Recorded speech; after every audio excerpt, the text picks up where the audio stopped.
বেশি পরিমাণ দুধ উৎপাদন ক্ষমতা থাকবে, যেই ভ্যালুটা হচ্ছে 1234 পাউন্ড, গড় ভ্যালুর চেয়ে বেশি। আমেরিকার গরুগুলা সাধারণত 12,000 কেজি গড়েই দুধ আমরা যে বুলটা নিয়ে বলবো সেটা 894 নাম্বার কোড, বাট স্ট্রর গায়ে ইউএস 894 এটা লেখা থাকবে। এটা ডিন।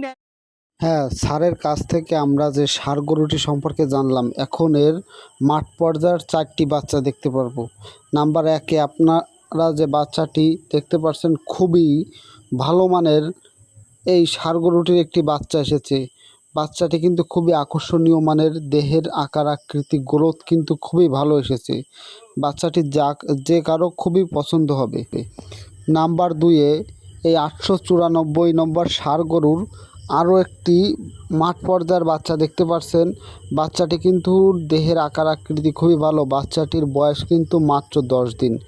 নাম্বার 3-এ আপনারা আরও একটি বাচ্চাটি দেখতে পাচ্ছেন, অর্থাৎ ষাঁড় গরুর এক রকমের কালার, কিন্তু মাঠ পর্যায়ের বাচ্চা গাভী অনুযায়ী অনেক রকমের কালার এসে থাকে। কিন্তু বাচ্চার দেখতে হবে গ্রোথ, দুধের রেকর্ড এগুলো কেমন। এবার যে বাচ্চাটি দেখতে পাচ্ছেন, এই বাচ্চাটি কিন্তু খুবই ভালো এসেছে। আপনারা যদি অধিক দুধ উৎপাদন পেতে চান তাহলে অবশ্যই এই যে সরকারি যে ইউএসএ থেকে আমদানি করা যে ষাঁড় গরু রয়েছে এর সিমেন্ট ইউজ করবেন। অবশ্যই ভালো দুধ পাবেন, মাংস পাবেন, আপনারা অল্পতেই লাভবান হবেন। আর আপনাদের দেখাচ্ছি এর মাঠ পর্যায়ের কিছু বাচ্চা, যাতে করে আপনারা খামার করে খুবই লাভবান হন। হ্যাঁ দর্শক, আমার ভিডিও যদি ভালো লাগে, যদি আপনাদের কোনো প্রকার উপকারে আসে, অবশ্যই আমার এই কৃষি তথ্য ইউটিউব চ্যানেলটি এখনই সাবস্ক্রাইব করে রাখুন।